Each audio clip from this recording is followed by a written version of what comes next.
Hello and welcome, everybody. We are back with another episode of Unfiltered Copenhagen. It's your host, Ford, and with me, as always, is Rodolfo.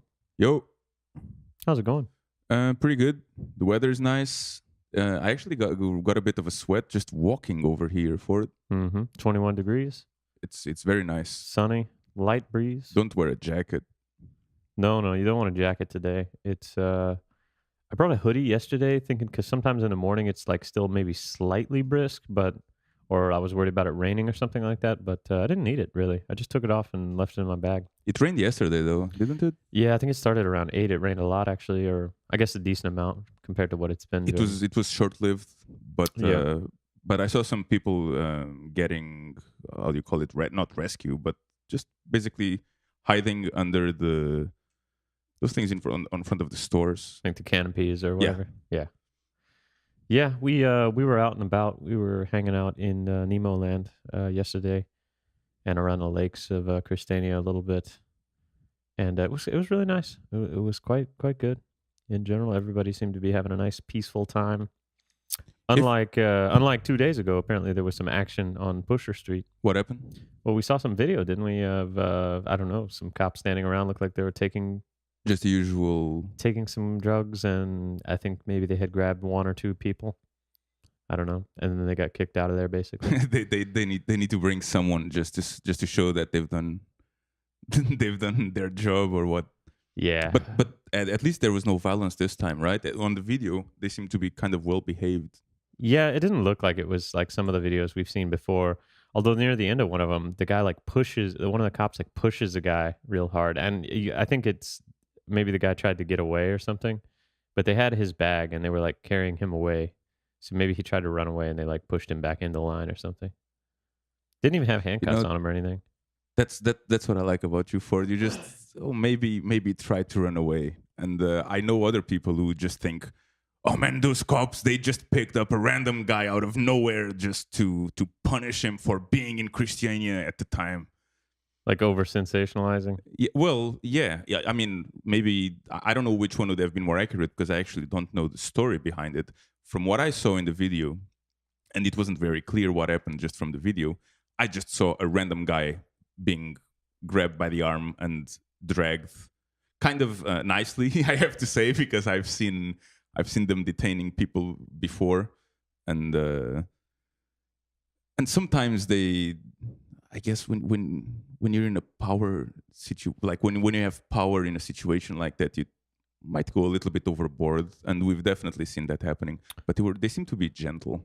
Yeah, well, I guess the guy can be lucky he wasn't in the US. I think just within the past week, there was some video that surfaced of a off-duty police officer and her husband or something in Houston in a Denny's restaurant, which is kind of like a IHOP. It's like a shitty breakfast restaurant that's 24 hours and get free coffee refills and stuff.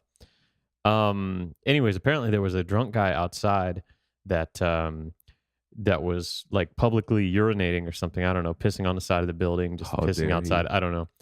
Anyways, he got in some altercation with this off-duty police officer, and I think she was a deputy, and then I don't know if her husband was also involved in law enforcement or not. But basically, they ended up tackling this guy to the ground, and then the guy like basically had him in a chokehold, and the girl was preventing his hands from getting any kind of bracing to like brace himself, and they suffocated him to death. They killed him right there. Wow, to death. Yeah, over pissing. Wow. And they got indicted by a grand jury on I think manslaughter charges, which means I guess it'll actually go to a further jury to actually see what the sentencing or the ultimate presumption of guilt or innocence is. But yeah, they just pretty much killed him. Dude, how the fuck can a police guy or a guy or girl, a police officer, choke someone to death? I mean, you need to be holding that choke for a fair amount of time, you know? Yeah. Like if they just pass out like on an MMA fight, if you I mean you release it even if within like 20-30 seconds, they're gonna be fine. Yeah, I don't know. I mean, from the video, I mean, we can watch it later if you want. I don't really want to watch it right here because I don't know how the audio is going to interact with the recording. But Yeah, from my understanding, I didn't watch the actual video, but usually how those things go is the amount of weight on top of the back of the person prevents them from actually breathing. So, like, even if there's a chokehold applied and that's removed, oftentimes it's the fact that the lungs can't get any room. Like the diaphragm is Hmm. just so has so much strain on it that it can't actually do anything. And yeah, Wow, that's actually quite shocking to me. I mean, when you're trained and stuff, I don't know if they were trained, but I mean, depending on the kind of, if they're choking someone to death, I presume they might have a bit of training. But what the fuck do I know? But when you get some training like this, some jujitsu or just some self defense like that, usually one of the first things they tell you is the dangers of doing stuff like this. yeah. Well, I mean, like I said, we don't really know the level of training. I think the lady was a sheriff's deputy or something, and yeah, I mean, some training is often involved in that, but Was she the um, one doing the choke? no, I don't think so. She was the one And preventing the guy from getting his and hand. the guy, the her husband Was like was not a police he officer, had him in like probably like a rear naked choke type position on but he top of was him. not a police officer. I'm not 100%. That's not clear to me. Okay. Wow. They could have been like a cop couple. So this just this just shows that even if you take away their guns to the American cops, they'll find some way to To kill just you. kill you anyway. Yeah, it's a pretty sad state of affairs. It seems like everything is over escalated to the point where like a minor crime, just the the the actual response to it is completely disproportionate from the level of the potential offense. You know what I mean? I mean, to be fair, it could have been a mistake. I mean, a mistake. I guess it was a mistake because I doubt they wanted to kill him in Sure. the first Yeah. I place. mean, But it could have been really just a mistake. yeah, but I mean, the thing is, I guess the grand jury is looking at it as sort of a mistake in that it was, what is it, unintended manslaughter or something like Hmm. that. And for it to be first degree murder, it has to be premeditated. So I doubt they came to that store that day thinking, "Oh, we're going to kill somebody," or that Yeah. Denny's, you know. So it probably wasn't that. But I mean, certainly at some point you have to realize like that this you've escalated the situation way too much, and instead of just trying to keep the guy from moving or whatever. I don't know. I mean, would it really even be so bad if the guy was moving? And I don't know the full details. Maybe the guy tried to fight him, maybe whatever, but still, it just seems so You think they were just angry at the breakfast they had? I don't know. It I mean, just to be seems fair, when you go to Denny's, you can't really expect the greatest no, no. food there. Denny's is not that great. We had a few next to where I lived before I left Houston, and I can recall maybe 2 times I went into that Denny's in like 3 or 4 years, and it was usually after I had been to the bar like all night long, and I just need some greasy shit in my stomach to like prevent me from having an absolutely terrible hangover. I did like the pancakes at Denny's, though. I have to I confess. mean, the other good thing about it is it's open 24 hours. So when Yeah, you're shit faced at 3 in the morning and the bar you can closes, just go to you can just Denny's. go in there and try to re up with some coffee and maybe sober up just a little bit.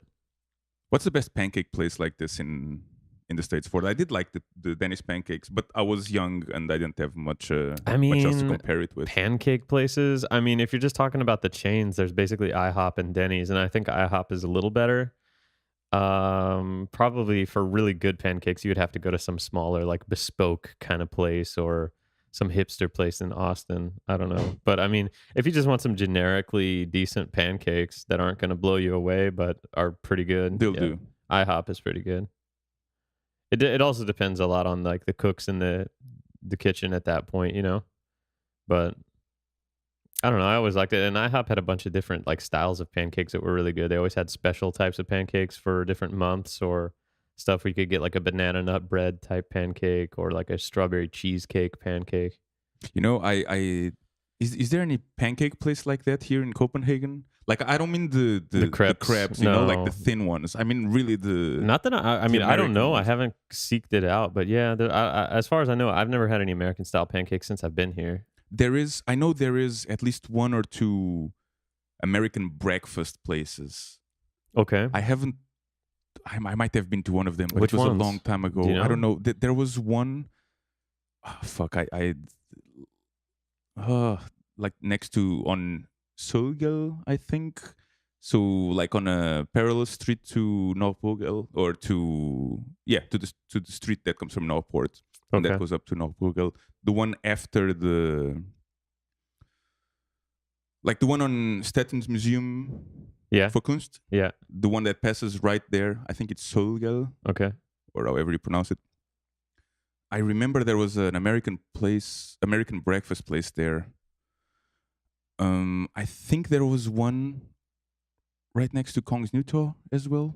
I don't know Okay. if it's there anymore. Yeah, I mean, I It was know a it. basement I place. know at Greasy Spoon, it's like American style diner. Oh, That's like my favorite burger. have you had But pancakes they there? serve like an American style breakfast.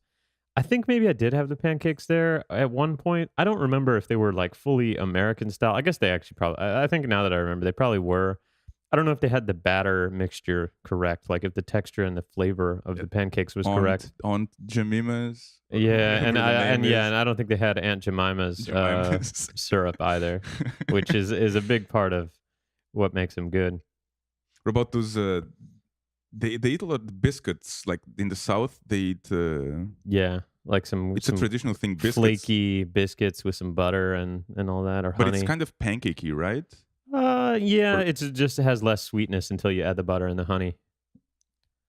Like the actual bread itself isn't super sweet on the biscuits until you glaze them. They usually take a brush and like glaze the whole thing with honey, and then it's a nice touch. is there anything? Because you were born in Louisiana, right? Yeah. Is there anything? And then you moved to Texas. Is there anything you miss from Louisiana that you actually didn't or couldn't get in Texas that you remember? Really good crawfish. Yeah.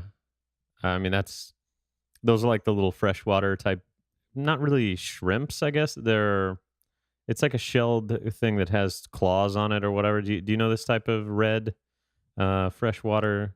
I have a hard time. I mean, I know what the tuna looks like. I'll I sh- know what the salmon looks like, and then every let me other show kind you of what fish let me show you what a is crawfish looks kind of like. the same to me. It's like a little bit of a kind of a miniature.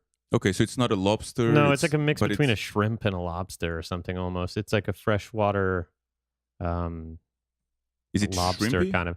Well, it has a tail. Yeah, you break the tail off, and inside of there, it's like some basically kind of like shrimp meat. It's really Hmm. good.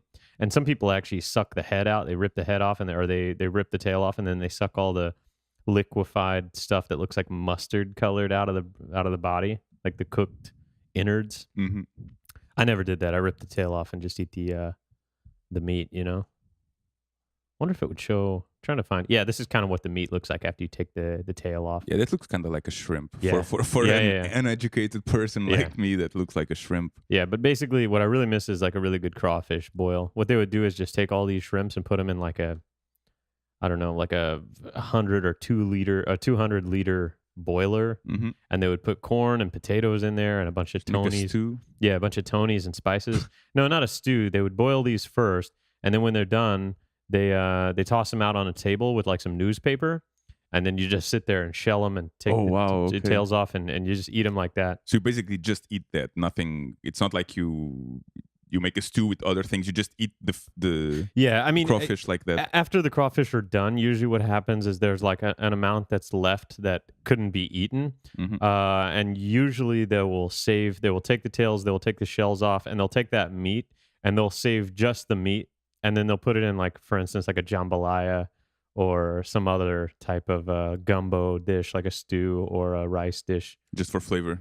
Well, I mean, for meat and flavor, yeah. But that's one thing I miss is basically Cajun food. Really good Cajun food. It's so spicy. It's got that Tony Chachere's kind of profile, except even spicier. Like, oh, it's so good. I remember you talking about it. And I've then, never been to the South. then they also have this one, Zatarans, which is the other Creole seasoning. But I think Tony's is far better. That's what I miss the most, man, from Louisiana. Pretty sure. It's not much else that I really miss too much from Louisiana, but that. Have you ever, you know, Bubba Gump shrimp? Bubblegum shrimp, Yeah, yeah. Bubba Gump. It's a franchise. I don't know if they have it all over the country. They had it in California when I lived there. Yeah. I mean, again, I was young, and I guess my threshold for quality was much lower. But I remember I loved it. You know? I don't know if I ever had Bubba Gump stuff because that was made that company name was made off of the Forrest Gump movie. Yeah, yeah. Right. Yeah. I don't know too much about it. That one, but I mean, just when crawfish season comes around, there's some Cajun places like in Monroe and stuff like that. I remember that pretty much the whole city would just show up. I mean, and just sit out there on picnic tables, drinking beers, newspaper put down, 55-gallon trash can right there for the old shells and all the stuff, and then they would bring a separate 55-gallon trash can full of the actual cooked crawfish and just dump it out Was on that the like a table. festival thing or celebrating some Yeah, well, I mean, season it's change once or the what? crawfish season is there, I mean, people wanna eat the shit out of it, so, yeah, I don't know if it was really I think they do have some, like, crawfish boil events and some festival type stuff, but, I mean, generally, when crawfish is in season and you're living in Louisiana, I mean, on the weekends, you're gonna go with your family, and your dad's gonna get drunk, and all the kids are gonna eat as much crawfish until their like, lips and fingers are bleeding from the spices, you know? And, one of the best parts about it is actually the corn and the potatoes that get cooked in there with the crawfish. It absorbs all that flavor and the spices. And I mean, your lips will be like burning by the end of eating. Oh, I it don't know. sounds good. Yeah. I actually miss. I hate the fact that seafood is so expensive Yeah. here in Denmark. Yeah. Because in Portugal we eat a lot more seafood, and I just I miss it. I love seafood, and Yeah. If you love but I also seafood, love money, so I don't. yeah, I Or I mean, love I not spending I money. guarantee you, if you like seafood, you would love crawfish, especially the way it's prepared, like a Cajun style. It's, I mean, you like spicy food, right? Yeah, You like seafood. yeah. You like shrimp meat. I like, as long as you don't have to do too much work to get that meat. I think the only thing I I don't know, like about I shrimps know is the whole the work and the effort work required. to remove it, and then sometimes you leave just a little bit behind and it just gets stuck between your teeth. And Yeah, I mean, the good thing about crawfish is it's pretty easy. You just take like the body in the left hand, like between two fingers, and you take the base of the tail and you squeeze the base of the tail and you just just pops pull, out. and it pop like the actual tail pops off the body, and so Yeah. then you only left with the tail, and then you turn it where it's kind of the underside is showing, and then you just take your thumbs on the edges and you just pull the shell back, and it pops out pretty easy. Like once you have a little technique, it's not really difficult and doesn't take that long. What would be the equivalent here in Copenhagen for that? I can only think of those like the green peas, that you pop open the Oh, the like snap peas or whatever those that you things. pop that shit open, but it's not the same eating No, peas or eating no, crawfish, I guess, or shrimp. no. But that's what I miss most about Louisiana. Yeah, I think that's it. Should have some more it's just so expensive here, like everything else, I guess. Yeah, yeah. I don't know. It's, and you also got to get really fresh fish for it to be good. If the fish isn't fresh, then it smells nasty, and it just kind of is in some state of decay. And while it's still probably edible, like I really like to have like good quality fresh fish. I don't want to eat stuff that tastes like it's been dying for a while. I think it's a bit surprising though that Copenhagen is pretty much a harbor city, and it's surrounded by water, or maybe not completely surrounded, but there's so much water around. Yeah, But there's not really that much fishing going on fishing right or off the coast. culture of eating fish. I think also all that fishing, like you end up having a lot of like waste or like garbage and like kind of unfriendly environmental stuff created by all the fishing, like the boats themselves um, create a lot of like diesel or fuel waste. And I don't know. It's probably just a water quality issue right here around Copenhagen. But the Like water in Copenhagen is is really is good. pretty good. I know, but if there was a bunch of fishing boats out there fishing all the time, it wouldn't be as good. Is what I'm getting at. Maybe. Maybe it's also because well, from my experience, Danes don't really know how to cook fish. Yeah, It's I come from Portugal, and we eat so much fish there. And here I've tried to eat fish many times, and I've always been disappointed. There's yeah. always some kind of weird sauce on top of it, and They you also just boil the fish. they also seem to overcook it a lot or just cook the life out of it. You know what I mean? Like Yeah. especially with salmon. There's been a bunch of times I've had salmon here where I'm like, man, if they would have just, you want it, I guess reasonably cooked, but I don't want it to the point where it's like bone dry when I get it. It needs Yeah, to like have rubber. some balance of how long you cook it. But who knows? I do miss that though. I really miss crawfish. Other fish, I mean, you can pretty much get most of the fish that you want here. I think, at least what I'm familiar with. So, Ford, tell me about the tourist story that you were mentioning earlier today. Yeah, I just read this yesterday. I guess it's been making the rounds. Copenhagen tourist takes a wrong turn and ends up in Sweden.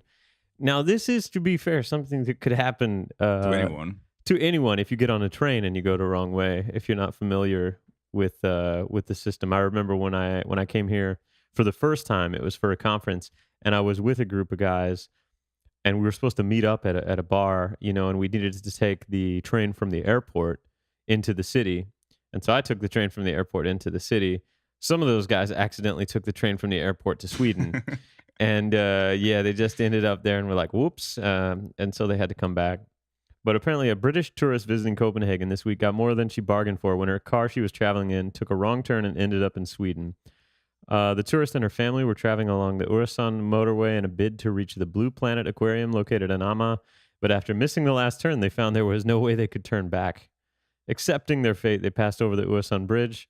To make matters worse, the car was an electric hire vehicle, and it was touch and go whether they would make it to the end of the 16-kilometer bridge after the battery fell below 10%. Ooh. Once they arrived, they explained their predicament to the Swedish customs official, who gave them permission to recharge the car at a nearby IKEA. Quote, but not before he had a good laugh at our situation, revealed the British tourist Ilona Parfit, who was visiting her son and his Danish girlfriend. Well, quote, what should have been a few minutes in the car to visit the aquarium turned into 5 hours of hell, and of course the car hire firm charged by the minute. Should have read that with a British accent for it. Yeah, I guess so. And don't forget the toll fees, Dolph. Another unfortunate consequence of their unplanned excursion was a total of 820 crowns in toll fees. Is that from driving? I've never drove to Sweden. When you go over the Öresund Bridge, you have to pay, I think, based on the size of your vehicle and how many people are in Wow. it. It's a lot. Wow. It's the same like when you go over the bridge from Funen to Jylland, or I don't know there's the Stor belt and the Little belt. Little no, belt yeah, bridge. but that's a much longer bridge, isn't it? Maybe not. I don't know. Maybe not. Anyways, one of those I remember when we go to Smukfest in Skanderborg. Yeah, I think the charge is like 230 or 250 I think it crowns. might be more than that. One actually. way. Yeah, maybe I a think little it might more. be more. But so they had an unplanned expense of 820 crowns. I guess that's Well, for there and back. 410. Yeah. Ooh. Yeah, they said next time we take we'll be taking the shuttle bus to the Blue Planet Aquarium, and there'll be no room for mistakes. That's pretty funny. But the thing is, it's pretty funny. when you see that you've missed the turn. Yeah, you can't really do anything. Well, about I mean, no. But I haven't driven here because I don't have a license here, so I don't drive here, so I don't know what the situation you is. can probably with this drive on-ramp with and your license, though. At least not anymore. Maybe the first 6 only months. the first 6 months or something. So I'm not sure how this on-ramp or the situation looks, but I mean, is there no point of return? Like, is there some point that once you get to it, you just can't turn around or stop on the shoulder, and maybe, I guess, can't really switch to the other lane because they have a divider? You can switch lanes on the bridge, so there will be a point of no return. The question for me is, how do you get to the bridge and then start going on it? How many warnings are there? Is there any kind of warning, or is it just Sweden this way? Yeah, I don't know. But I think there should be some kind of warning there, or maybe not. Maybe that's how they get you. That's the lobby. Yeah, they just want to make money off chumps like that. Well, I wouldn't put it like that. Chumps. No, but they should have like a, hey, by the way, if you go any further than this, you're going to be going to Sweden and subject to a toll of this. And, if you want, turn around now. Like, they should probably have some little thing. I don't know if they do. And maybe they do. Yeah, maybe they do. To be fair, I've never driven maybe it's over in the Danish bridge and they couldn't read it or something. That's silly. Yeah, I don't know. That is pretty funny. Have you ever been to the Blue Planet? No, I haven't. I've been near it a bunch of times because there's a harbor next to there where we know some people with a boat, and we've partied over there. But I've never been to the Blue Planet specifically, no. Me neither. I've been to the aquarium in Tivoli, and I gotta say... Is there an aquarium in Tivoli? Mm-hmm.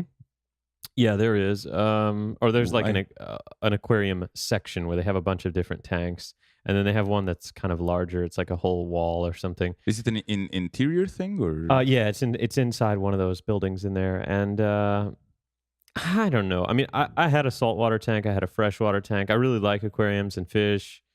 I can appreciate like the difficulty of keeping that stuff like pristine and really well taken care of, and having like a good balance between all the different fish and the different life inside of it.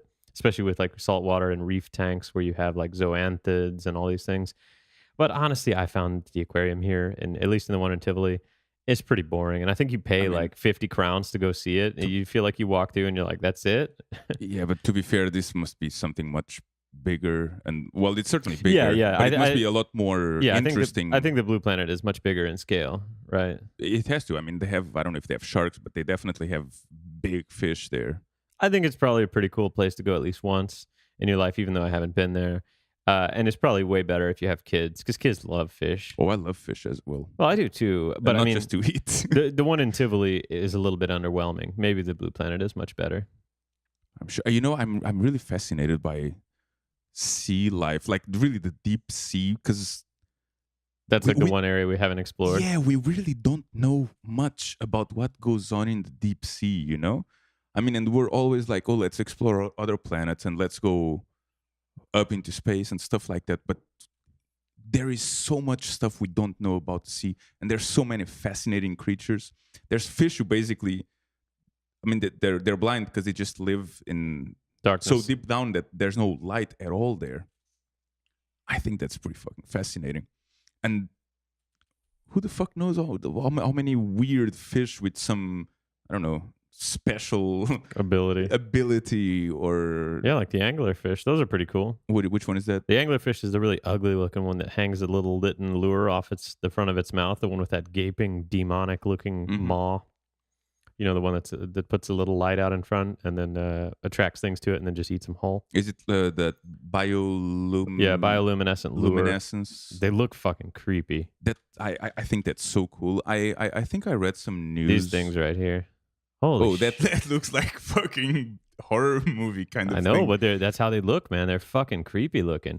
And this is I think the females, when they have sex, the male attaches to the female and then the female absorbs the male's body. Like it's just like a She just suicide. sucks him up. Yeah, it's like a suicide mission for him. He's much smaller. He goes and attaches, and then instead of, I guess, injecting or getting sperm like into her or something Mhm. like that, she just like consumes the sperm from and like his whole body for nutrition or Okay. just whatever. I don't know. Yeah, it's And then she lays eggs with I guess I'm not sure about the remainder of that part, but yeah, because these things are fucking creepy looking, man. Imagine if you're like swimming and you're super deep down and one of these fuckers just hits you in the goggles, you know? yeah. I would be creeped Oh, out. they yeah. I mean, they're fascinating. Yeah. Well, how deep down do they live? Do you know? Oh, okay, no, that's. That's from Finding Nemo. Wait, is that a real one? They have like skewed eyes. Yeah. Oh no, that's just the. Could have been damaged. Looks like he's missing an eye, probably from being in combat or something. I don't know. I have a friend who he recently bought an aquarium and he bought a bunch of fish there, and then every week he was buying new fish. And at some point he bought an eel, and I guess he wasn't feeding the fish enough, so the eel started eating other fish, Yeah. and it ate the eye of one fish. So there was, and the fish survived. So it was basically just swimming around only with one eye. It was like a pirate fish. Yeah, without the patch. the deep sea angler is found throughout the world's ocean at depths of over 914 meters. At this depth, there's no light and almost no light, and the water is near freezing.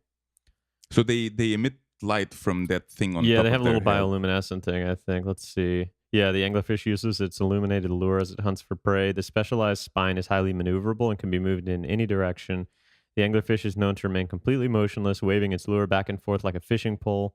When the prey fish gets close enough, the angler snaps it up with its powerful jaws and swallows it whole.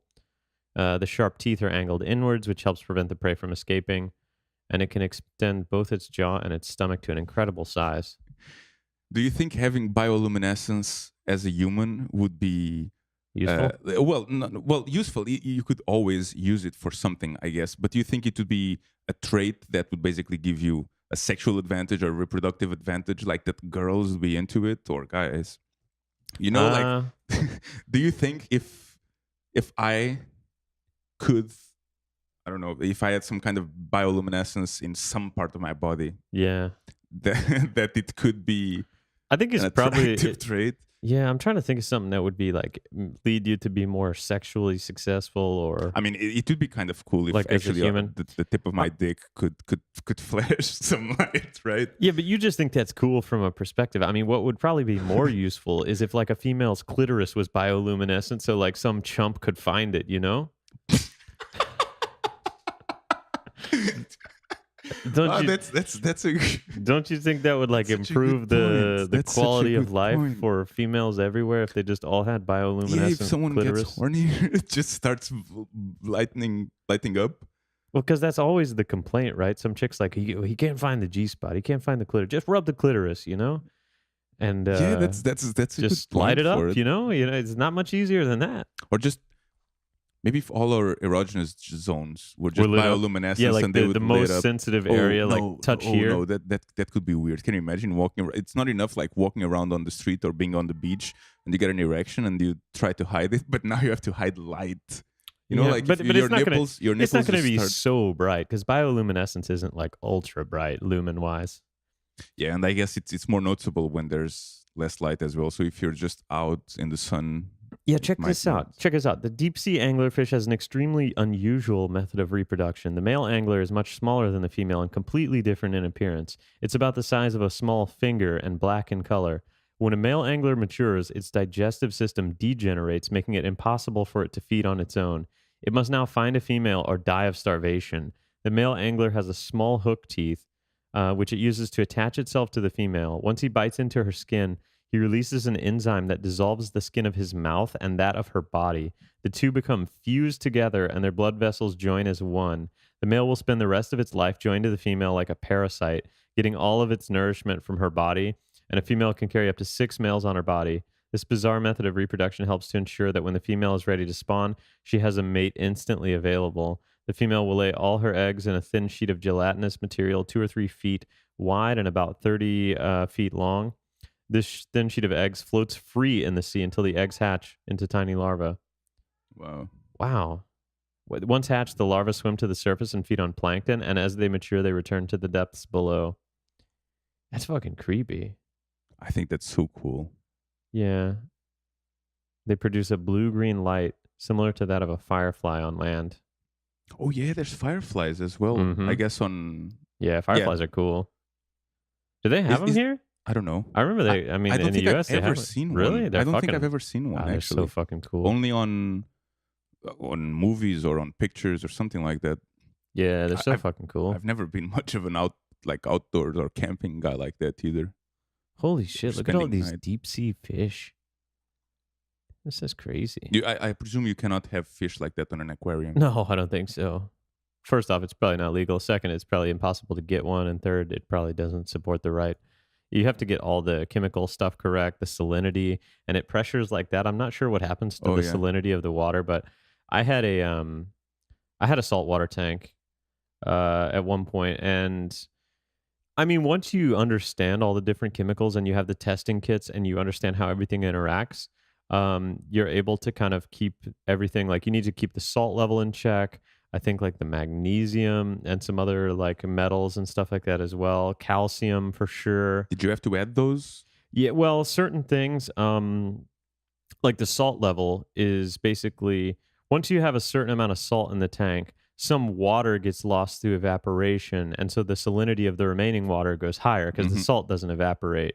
So usually, once you have the salt level pretty much correct, it's just when you do water changes, which is, in other words, removing some water and replacing it with new fresh water. You have to make sure that the salinity there is relatively equal, or if it's too high in the tank, then you want to maybe take out a little more and put it back in at a certain concentration. Anyways, there's a bunch of math and calculators involved in it, Math.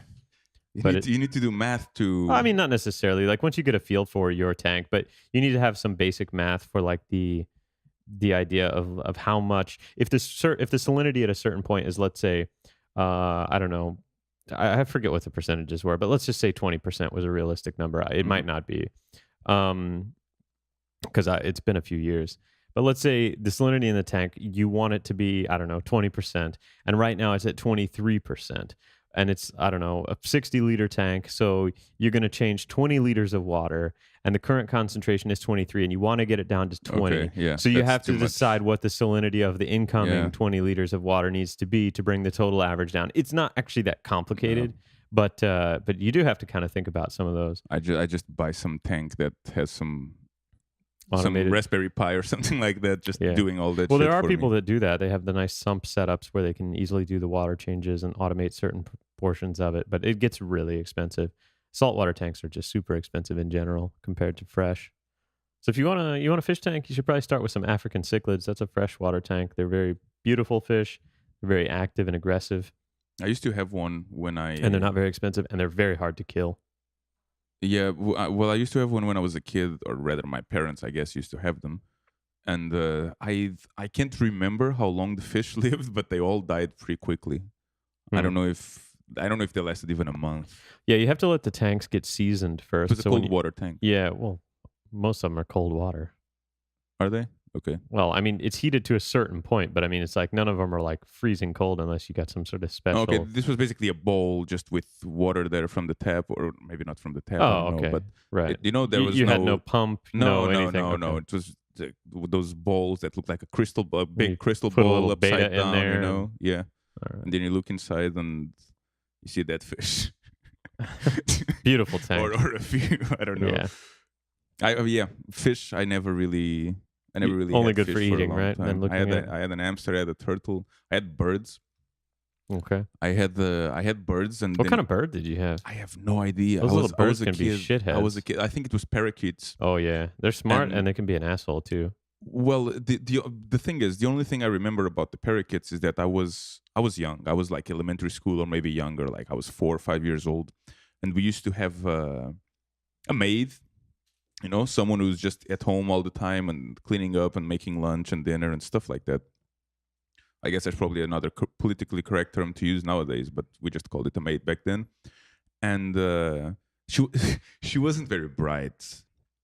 So one day, probably in the summer, she just put the cage where the birds were outside in our terrace for some reason. I don't know why. And I guess she forgot because the birds just kind of cooked to death. Okay, She just died out of because of being too hot and being in the sun and whatever. That's fucked up, man. That's got to be a shitty way Yeah, to go. I mean, to be fair, she's not very bright. I mean, I was like 3 4 years old, and once I locked her in the living room Yeah. because she was in there maybe cleaning, and I just closed the door and locked it. And well, I have the key, so there's nothing she could do short of jumping out of the 8th floor window or breaking the glass door. I You guess. sound like you were a little bit of an asshole as a kid. I really don't. Well, maybe I was 4 years old. I mean, what the fuck do I know when you're four? You know, you don't even know what the consequences are. I told a story about throwing a stick out of the 8th floor Yeah. a couple of podcasts ago. But I think she just wasn't. Well, she wasn't very bright, and I probably exploited that in some way, Not even playing at my young age. not playing with a full deck. Well, I don't know if she was crazy like that. She was just not smart. Hmm. Fair enough. My 4 year old brain, I don't know if I was four, but my 4 5 6 year old brain was able to devise way things To do to keep you torture. entertained. Yeah, to Yeah. torture her, I guess. She didn't last very long. I mean, well, she didn't last very long as our employee. Sure. I'm pretty sure she's still alive. Yeah, once you shrink enough clothes and do all those things, break enough dishes, then you get kicked out, right? It's good times for it. So tell It me was a more good about time. this slut walk that you were walking by I just as you were coming over. I just experienced experienced. I was walking on Eastergale on the way here or on the way to the central station, and right at that time there was a demonstration going on, a small one, but it was it's the slut walk, and we kind of looked it up to see what it was about, right? Yeah. But from what I could gather from looking at it, it's some like I saw some messages like my body, my choice. So I guess I assumed it was some kind of don't shame us for doing what we want with our body, yeah. and I guess some way of basically telling society don't ostracize me just because I like to behave in a certain way that you people might not agree with, which I'm all up for. Yeah, we looked at the Facebook, and I think on there it said in Danish, but it was basically like join us and give a middle finger to like slut shaming and sexual or double standards, like for male versus female, and then also what was the other one? Slut The shaming. double moral, Yeah, double double standards standards. and victim blaming, right? Oh, because of rape or Yeah, because rape yeah. stuff or yeah. So, anyways, it was so I guess it's going on today. It's some walk. They went from Christiansborg to Slotsplas. Let's pass. Oh, that's what it says. Oh, it's probably says. Oh no, yeah, Christiansborg Slots plays, yeah, and they Oh, just wrote okay, from sluts. there and Yeah, then just go from there. Anyways, if you want to go, you can look up the Slut Walk yeah. Probably Copenhagen whenever you listen to this, it's not going to be on going on Facebook. anymore. Well, if you want to see some pictures or some video or something, I don't know. They had some pictures from last year's event, and it seemed like everybody's having a pretty good time. I don't know. It's just a way of, I guess, having a bit of a party and getting a message across, right? Yeah. I think What do you think I'm about all that? up. I'm all up for it. What do you think about that old double standard? Like, if a guy has sex with a lot of girls, he's considered, I stud. guess, yeah, like a stud or like a positive thing. And if a girl has sex with a bunch of guys, she's considered like a slut or like less than or something. I think that is pretty fucked up because It's honestly, ridiculous. everybody likes to have sex, you know? I mean, I kind of understand why it became like that from a From like the from a religious standpoint yeah, or the religious or patriarchal yeah. type society. I guess I can't call it an evolutionary perspective, but from from the way society developed and the importance and the role that Christianity or at least religion had on it. But it's really I think it makes no sense. I think it's ridiculous. I think I'm all up for stuff like that, you know? I mean, do whatever as long as you're not hurting or damaging anyone's life or anything like that. Yeah. Just do whatever the fuck you want. And if people have a problem with it, well, that's too fucking bad, I guess. Yeah. Yeah, I think that's cool. I had never heard of this, yeah, until you told me that you walked by and saw it going on. So I didn't know anything about it, but I mean, it doesn't really seem very different to me than like gay rights or right. trans rights or all those things, you know. It's like it's basically a society has a certain view of, in this case, certain women or women in general, that how they should behave or what they should do, or more important, what they should not do, I guess. Yeah. And it's like, fuck that, just do whatever the fuck you want as long as you're not being a menace or to anyone or to society, or Yeah. basically if you're not ruining anyone else's life, Yeah. just do whatever the fuck you want. So that is a thing. But that I didn't know about. I understand it. Yeah. It must be. I mean, I'm talking about this as a guy, so I understand that it must be. It's probably not this easy, and even just saying do whatever the fuck you want, there might be repercussions Sure. that you will have to deal with. Sure. But I guess raising awareness for it and stuff like that is I guess it's the first step, or one Yeah. of the first steps. yeah, I Just agree. educating people. And I think it's better than it was probably 10, 20, 30 years ago. And I'm certain it's much better here in Denmark than Yeah. in most other countries in the world, I would tend to agree with that as well. or at least in Copenhagen. Yeah. At least it seems that just the way the society is more a little bit open and accepting of things. But things like this, I mean, they take a long time because, especially for older people, I'll assume, and yeah, like you can't really change the way they think or they see these things. You just kind of have to wait for them to die, Yeah. you know. And for people who are young and who grow up seeing these things and saying, "Oh yeah," or thinking about it, "Oh yeah, there's nothing really wrong with this," and then those people are going to be the new generation in, I don't know, 40, 50 years, Yeah. but maybe less. Yeah, I don't know. I don't remember anything specifically like this in Houston when I was there, but surely there was some stuff like it. I just again, I guess not really my yeah, I mean my scene, you know what I mean? Yeah. I guess Also, don't know. in the States, I think States in a lot Austin, more religious. like I think also in Austin, you'd be more likely to see this in Austin, Texas than in Houston. yeah, it's something more like of this a, because let's say, it's more of a modern yeah, or more of a progressive or whatever you call it. yeah, more liberal there for sure. So maybe not so much in Houston, but I maybe guess that's in, probably also, maybe that's also the reason why they walked on East on in Vestapol and not in, I don't know, Northwest or Hoytest. some. Well, yeah, but you don't want to walk in Northwest. Nobody wants to walk that far. First, nobody wants to walk that far, and second, I mean, you're not really gonna reach a big number of people by No. walking there, I guess. No, And probably who knows, not. maybe we'll get shot. I'm joking. Well, I don't know. It was a joke, but I don't know. I don't know if it would Don't know actually how true it happen or is. not. No, Yeah. no. We like to pick on Hoytostrup, don't we? Yeah, we do. I don't know how it started, but It started with you, is when we were talking about the new water park being built in Tostrup. You were like, "Who the fuck wants to go to Hoytostrup?" okay. Yeah, you were the one, and then we had some friends of ours. One of them that actually lives there that was like, "Hey, man, that's not very cool." But I apologize to all the Hoytostrup residents. what was the other thing this week? Oh yeah, our friend took the Danish citizenship test. That's true. Yeah, we And- have a and friend of it- ours who basically, let's just give a bit of a backstory. He has lived here all of his life for all like 20 years. How old is he? 25 or something? He's probably around 26. Yeah, 27 max. 25, 26, something like Yeah. that. And he has a Russian passport, but he was born here, right? Or was I he don't think he was brought here born at like here. I a think- child? Yeah, I think something like that. So he was brought here at probably 1 or 2 years old or 3 years old or something. Grew up in the Danish system. Never really went back too much, as far as I know. No, just to visit family. Yeah, just to visit family. Was raised in the Danish schools. Speaks Everything's fluent, Danish, yeah. flawless Danish.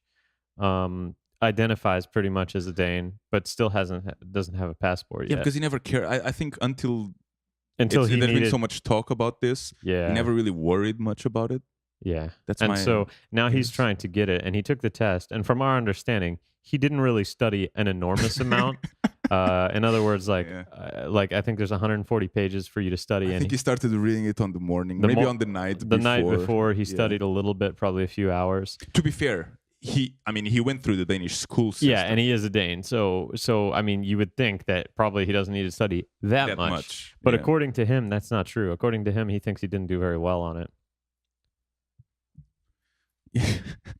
I mean, seriously, it's actually a great example. It's someone who grew up here, Can't even speaks pass it. perfect Danish, was, as far as I know, all his education was in Danish schools, Yeah, public Danish schools, and then he goes to make a test like this, and fails from it. what I understand, it went pretty terrible. Yeah.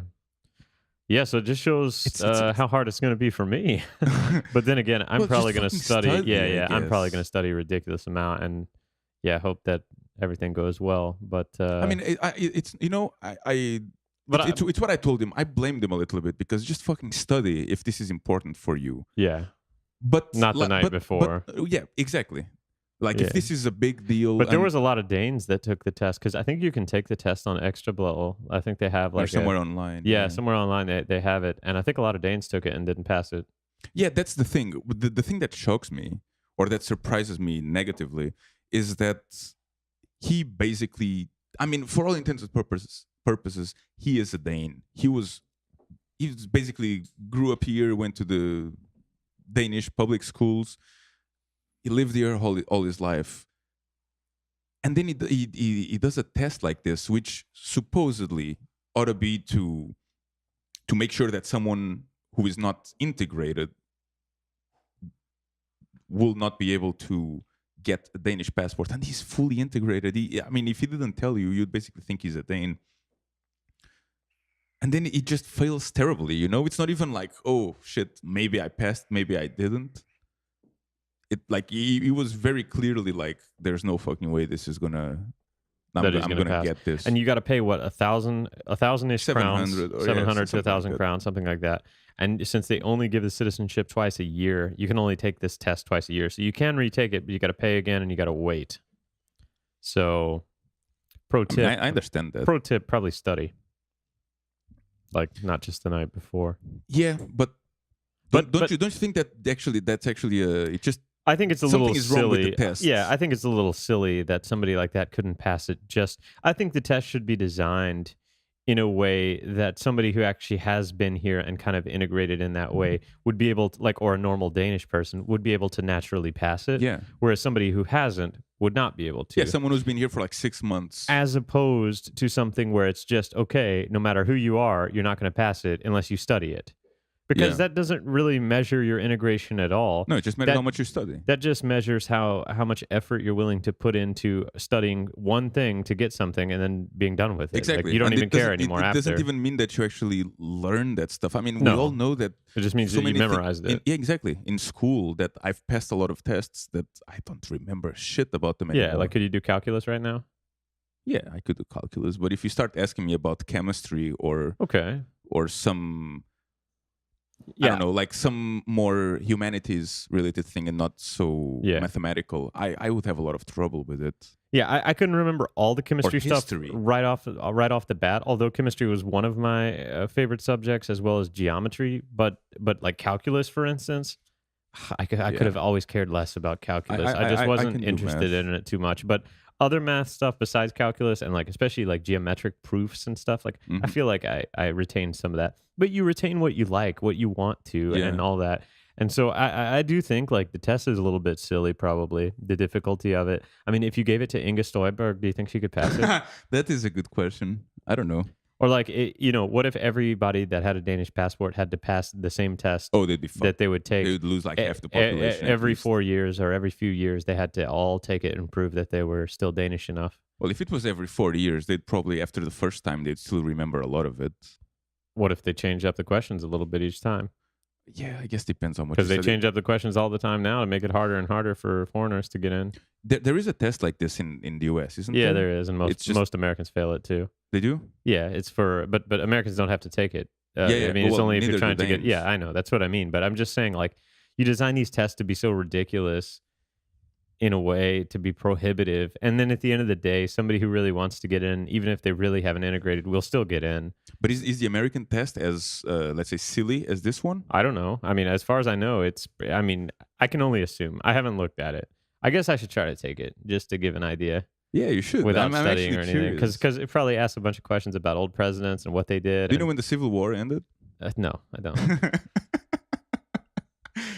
Ah! No, I don't. That's Do you? me. No, but I'm not American. Okay. We didn't learn about the American Civil War. I learned from the American Civil War from Buster Keaton, the general, I think, and just from old movies Okay. or John Wayne westerns. I guess. Yeah. I think most of my American culture has been learned from movies or American history. What's your favorite American movie ever? Well, my favorite movie ever is Shadow of a Doubt. It's a Hitchcock movie, and Hitchcock was not American, but it was made in America. Okay. I never seen that. That is my favorite movie of all time. Shadow of a Doubt from 1942, I think. But yeah, I mean, American movie is a bit of a. It's difficult, you know. Or I mean, it's a bit silly because I don't really separate movies so much by region. I guess in terms of language, yeah. But for example, Once Upon a Time in the West is probably my second favorite movie ever, Yeah. and it was not shot in America. It was not made by an American guy, like it was Sergio Leone. But it has Charles Bronson and it has Henry Fonda. Like, you know, Okay. it's there's just. Is it an American movie? Or Never not? mind, Dolph. It's hard to get a straight answer out of you anyway. I mean, no, don't get me started with movies. At least for it. All right. So Shadow of a Doubt. That's my favorite. check it one. out. All right, I'll get around to watching it. Once no, you- you're when- never when- gonna once watch you it. watch Forrest Gump, I'll watch You're Shadow never of a gonna Doubt. watch it. Yeah, you're right. So speaking of integration and these tests and all this stuff, some news here that Copenhagen is getting its first English language daycare options. There's 2 institutions in the capital that will offer rooms for expat children from ages 0 to 6, and they're going to be English-speaking daycare. And they said this move specifically targets the many foreign workers in the capital who wish that their children feel more comfortable in an English language surrounding. These days, there are more and more international workers coming to Denmark to work for Danish companies, and they bring their families, and this has led to a demand for more English language options. I think that's pretty cool. I think it's fine. Yeah, I mean, I wonder what DF thinks about it. Uh, There's no statement. There's no official statement from them. no, probably not. I'm sure they're against it. Well, it's. I don't think it will help anyone. Integrate? Yeah, or pass the test, you know, when they're No. older. But I mean, a lot of those people, they probably are just here temporarily anyway. Yeah, I think if you're here and you're here to stay and you got some kids that age, it probably makes sense to put them in a Danish Danish one school, yeah. because kids are going to learn so Kids, they just quickly. learn the I languages so mean, quickly. they just, and it doesn't even matter necessarily if the kids fully understand each other verbally because kids are just going to be kids and they're going to understand things like taking a ball and playing with it. You know, it's like, I don't know. But I think for the people that are going to be here temporarily and all that, it probably makes sense to have a English speaking daycare for your kids if you're going to go back. And that's what it says there as Yeah. well. This English language daycare options are reserved for children ages 0 to 6 belonging to expats who expect to move away from Denmark again within a Yeah. few years. Yeah. But that's cool. So I think it's fine. maybe that, I mean, I don't have any kids. Maybe that interests some people though that are listening and stuff like that. They are called. There's one of them near Vesterport Station. It's Barnebuten Vandværker. Where's this? And then there's, oh god, I don't even want to try this. Institution Oh god, Baunehøj.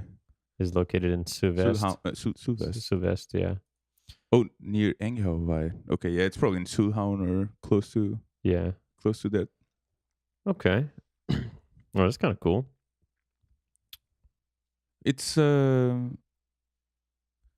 mean, it's kind of like it just makes me think if there's a need for it, it's kind of like the if free there's- market kind of Yeah, thing. You if know, there's a business need for it. Yeah, Just- there's certainly just- enough just create it. internationals that are looking for it, and so yeah, that's probably what it all boils down to is somebody getting some money for Oh that. man, I'd love to find some Facebook page with the that's like actually posting this just to see all the haters what they say. Yeah. Well, there you, You know, go. there's going to be a lot of people who are against it for some silly reason, stupid Yeah, reason. probably. Do you think they do the same thing if it was a school teaching Arabic or in Arabic instead of English? Oh, like an Arabic daycare. Yeah, Uh, that would be frowned upon. English is okay. Arabic is frowned upon. I would have to imagine that that's going to get more negative feedback for sure. than the English There's one no way that for it wouldn't. sure. And yeah, I don't know. I mean, is that right? Probably not. I mean, there certainly should be an Arabic daycare if somebody wants it. But yeah, I feel it would get much more negative feedback or backlash or whatever you want to call it. Just given the current political climate For and sure, situation, for sure. everybody just seems to hate outsiders, and especially from Arabic-speaking countries. And I think it's a little bit unfair, you know, to individual families and stuff. But at the same time, that's just kind of the way it is right now, unfortunately. So people just can't, like, I guess, seem to get past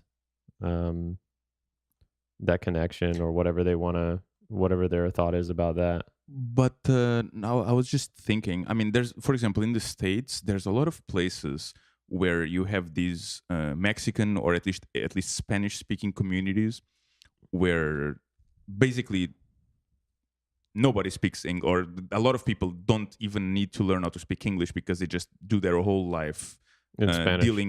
in Spanish or dealing with Spanish people or Spanish-speaking people.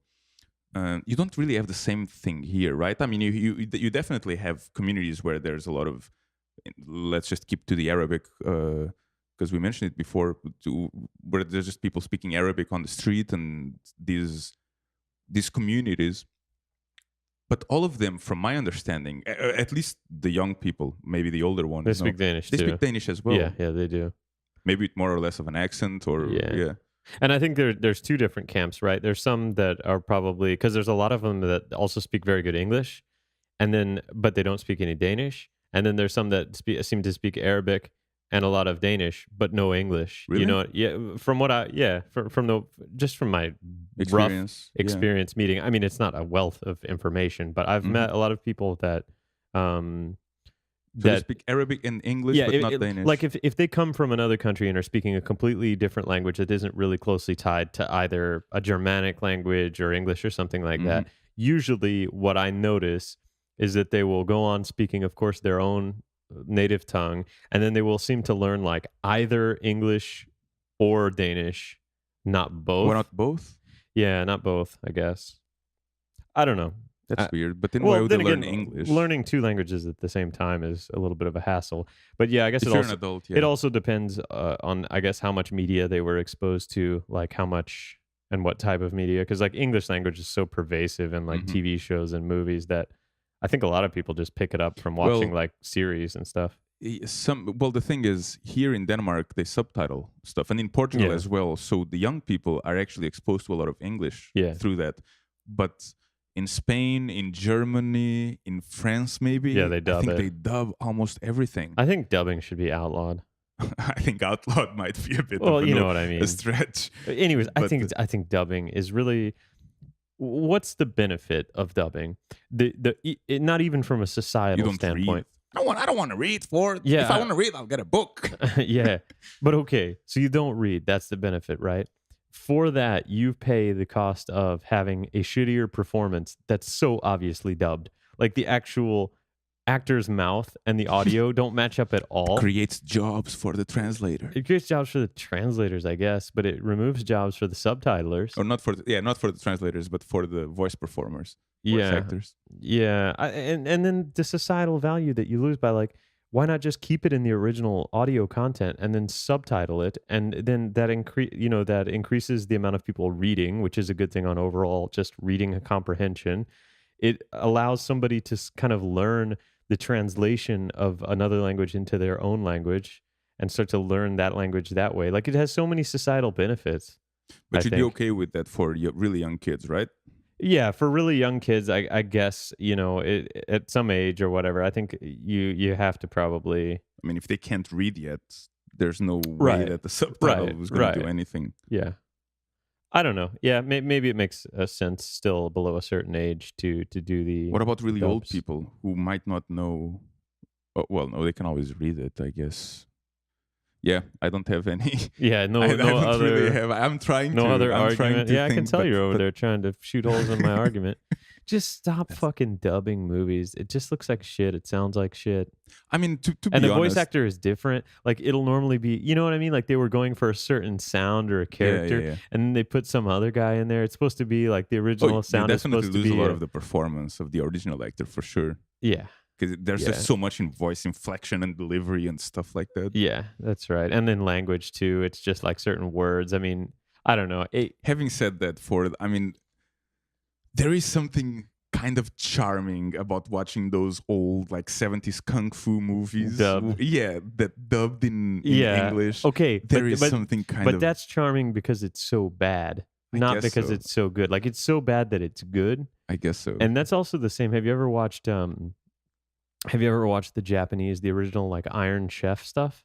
No. Oh my God, Rodolfo. Seriously. I know I've told you a bunch of other shit to watch. Fuck all that stuff. You say that every No, time no, there's no. a new thing No, no, for no. me No, to no, watch. no. You need to watch Iron Chef. You need to watch Iron Chef. It's so good.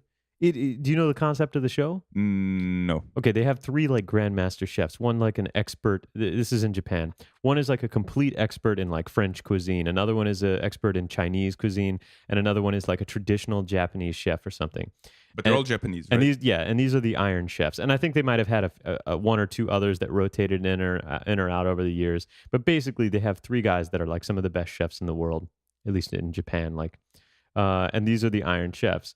And somebody will come in that's like a challenger or a contestant, and they will draw or they will pick who they want to challenge in a certain cuisine. And so they will be given like a certain set of ingredients, and then basically the two different chefs face off and do like legitimate cook off there and have a testing. And it's like it was like the original kind of cooking reality show, and I think they actually took it very seriously. Like, it wasn't kind of how it is now, where they just stir up drama for no reason and all that. And then they have some testing near the end, but just the commentators and everything. It's dubbed, and it's so funny at the end. It's like the Japanese girl's like trying something. She's like, "Oh, I can tell a particular smoothness about this dish, and it is quite tasty. I also like how it touches the roof of my mouth with a sense of pleasure." And it's like just the whole thing is just very. It's just kind of awkward English or whatever it is, but it's so good, and the show is amazing, and the food they actually make just looks incredible. It's kind of old now. I think it was in the 90s or something, but you should watch the original Iron Chef, man. It's really, you can literally binge that for like a whole weekend and just. That's the problem. I know, but it's so good, Dolph. It's worth it. You should watch Iron Chef if you haven't watched Shall I it. watch that or a House of Cards first? Probably Iron Chef first. Oh, Actually, wow. yeah. Okay. I mean, you can get around to House of Cards whenever. Wow. Watch Iron Chef. Although House of Cards is great, but I mean, I feel like you're never gonna watch it anyway. I want to. Is it, speaking of, If I was gonna watch any TV series right now and start it'd be watching, House of it Cards. would be House of Cards Yeah. because I know I'd love it. I know I will. Did you watch the James Comey testimony? I watched the beginning of it. I had to go home around 5, so I watched the first hour. I think it started around 4. Okay. I watched. I didn't get to McCain, so I only watched the McCain thing after. Oh, God. Did you watch the McCain Yeah, thing? I also It was so weird. I had to stop right before the McCain thing, It was so but weird. my girlfriend kept watching it, and she said it was like shockingly bad. That, It that was people just were worried about strange. his health and Yeah, everything. it sounded a bit senile, to be honest. And He's 80. He kept calling, like, kept saying like President Comey, Yeah, you know, yeah, and then kind of correcting himself. Oh, the Trump. yeah. It was so strange. I mean, the thing is, you got to remember, the guy's 80 years old. He was a prisoner of war in like Vietnam or Korea or something like that. I mean, that guy's seen some shit. He probably is going through some significant mental decline. Yeah. That's not funny. That's more sad. But at the same time, why is he Yeah, but holding a then why is position he of power? there? Yeah, I Why is know. he in Senate? Exactly. I know. Why is he there? Because I remember reading, probably on Reddit, that some people saying that this is why we should have Term limits. term limits For yeah. like a 10-year term limit I agree. would basically like not Eliminate tie that. anyone to a Yeah. specific president. And then you don't have these fucking career politicians too that Yeah. basically like Dianne Feinstein yeah, gets in there. I kind of left when she started talking. I don't like her Yeah. too much. I'm not a big fan. She's not a very big fan of encryption, so I'm not really a big fan of her. That's like a deal breaker for me. If a political party is against encryption, I just know they're an idiot right away. Oh, but you need to protect the country for it. Yeah, look You how don't well want the that's working. terrorists to be talking in ways you cannot decipher. Yeah, whatever. And you probably can. Yeah. The NSA. Come on. Absolutely. Yeah, it's stupid. That's a deal breaker for me. A candidate starts talking about encryption and not in a positive way, they're done. No, but yeah, on the Comey thing, I mean, It's like trying to Yeah, ban it's- math. I mean, that's all encryption is math. yeah. It's like, oh, let's ban math. That's dangerous. It's kind of like how people were banning the DCSS key like 10, 15 years ago, remember? Yeah. Like, because they could decrypt the DVD encryption. Yeah. So it's like, okay, let's ban this number. Yeah. There is a certain number that you cannot share. I mean, Yeah. it's fair enough. It's a big number. You know, you're probably not going to memorize it. But Yeah. I just think it's all that stuff is ridiculous. it's like you can't say this word, you can't say that word, and you cannot say this number. It's a bad number. You can say the number after, Yeah. and you can say the number after and say, well, just subtract 1 to this. And Or remember, ta-da! wasn't it the original? Was it GNUPG or PGP or GPG that it was like Oh, considered? they're the limit. Yeah, it was considered strong encryption if it was above a certain bit size. Yeah, so you for couldn't the key. export it. So you couldn't export it, but Yeah. then the guy got around it by publishing the source code as a book, which is protected speech. Oh, that's interesting. Yeah, you don't remember that? No, I don't. The book thing, I don't remember. Yeah, but yeah, I I don't- remember them not being able to export encryption above a certain bit size. Yeah, that's right, because it was considered strong or like military grade encryption or Yeah. something like that, which is a stupid term anyway, the whole military grade thing. But yeah, they basically just got around the restriction by publishing it as a book in the U.S., which is protected speech. So they just put the source code in a book and publish the book. Yeah. Nowadays, they just leak it or what to WikiLeaks. I don't know. I mean, it's seriously, it's so stupid. Just banning stuff like that in the digital age, even banning books. I think it's so Yeah. ridiculous. People should have a right to privacy now more than ever, and it's so fucked up because nobody has any privacy at all anymore. I just don't think. Well, that's true, but I also don't think. I think people need to be better educated about it. I mean, Yeah. you're gonna like. I guess young people, or maybe young people don't give a shit. I don't know. I think a lot But- of young people don't give a shit because they grew up in an age where there was no privacy. So like it's like people like you and me, right around in your 30s and higher.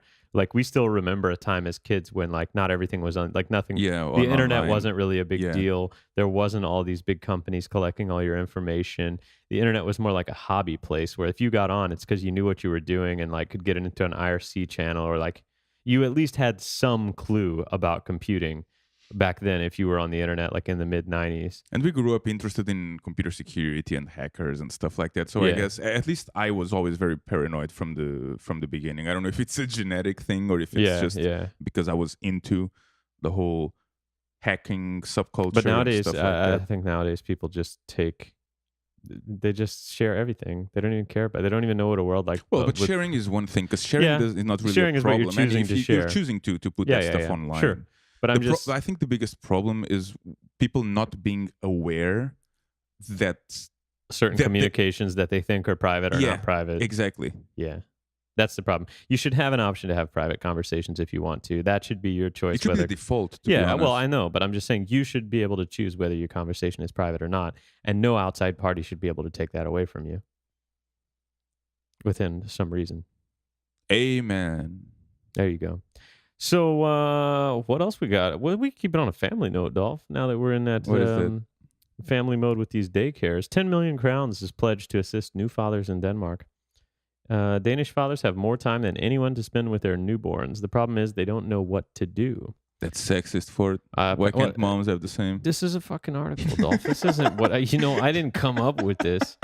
All right, Nordea to the rescue. Such is the concern of the Nordea Foundation, which recently allocated 10 million crowns to its Father for Life initiative, which seeks to offer support and guidance to new fathers. Scandinavian countries are global leaders in extending parenting opportunities beyond the traditional women's only role. That's sexist. In Denmark, men are allowed 2 weeks paternity leave following a birth, and the mother 14 weeks, with an additional 32 that can be shared. Wait. Men are allowed 2 weeks paternity leave. I thought they following could the have birth. more.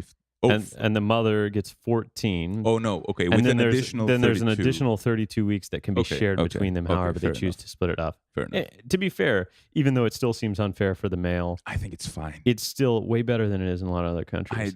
I don't think. I mean, I understand that maybe. Well, the right. I mean, if you actually should, physically carry the child, probably it's a little more hard on you. I think it's fine. You know, I'm not all like everything should be exactly the same for every single gender. Which maybe there's two, maybe there's more. I don't know how the things are nowadays. Yeah. Some new fathers experience anxiety related to the responsibilities of childcare, loneliness related to a lack of a male support network, and postpartum depression, which develops after childbirth. The Father for Life program aims to relieve these issues by creating support networks, training programs for expectant fathers, and a series of play centers across the country to encourage more activities between fathers and their children. So it's like Alcoholics Anonymous, but for dads. For dads. Yeah. It launches in January 2018, so I guess that's, 6 months away? That's kind of cool. I mean, I always like to hear a good story. I think that the parenting situation here, even though I don't have personal experience with it, it seems to me like they give quite a bit of time off after the birth, and for that next year, they give a lot of support. I think there's somebody that comes from the government or something and checks on the child. Yeah, you can have nurses or something. Yeah, like the nurse can come and make sure that the child's getting the right nutrition, and that you know what you're doing with regard to, I don't know, changing the diapers. And there's just a bunch of stuff. If you've never been a parent, you don't really know everything, and you got to research and do things. But I think they offer a lot of support here. So I think that's really cool. I think it's fine. Yeah, it's good. Way to go, Denmark. Raising the next generation of Dolphs. I mean, it is, I guess it might be a bit of a cliche, but it is probably the most important thing for society, right? To raise children correctly. Like education and in this case, this is not that. Yeah, health, education, and just being mental raised health in a good environment. In a good environment. Yeah, and that's one of the reasons I love Denmark so much. Me too. It's because it really feels like this is one of the best places to raise. I think that's also why Denmark is so nice to be in, because everybody was raised in that kind of nice. Like it just, you can see the net effect it has on the society. Because every time I go out and we're out in like a public place and stuff, people are just so chill. Nobody's bothering anybody. Everybody's just enjoying themselves. It just seems like not a care in the world, when we're out and about and on a nice day, especially. It's just, and everybody's very cool. They don't approach you necessarily too much, but if you have a question or need help, like they will help you, Yeah, I mean, yeah. That's true. Danes are a bit reserved and private in but matters I think like that. Okay. But if you talk to people, they will never be like, "Oh, no," and then just turn their head away or something like that. Okay, that's not true. It's not. Oh, tell me. Try to talk to somebody on the bus. On the bus? Yeah, on the bus. Like, sit down next to somebody, and just have a conversation with them. Well, I've never tried it. Okay, try. They're gonna think you're mentally. They're gonna think you're. Well, that's different. Crazy. Whether they think or not. Yeah. I know. But will they still talk? Anyways, I read as part of our Danish Have classes. you tried? no. But well, no, not really. As part of our Danish classes, we were reading some articles from the newspapers and stuff. And there was a Danish newspaper about a reporter that went around trying to talk to people. It's basically doing a report on how foreigners think everybody in Denmark is very private Hmm.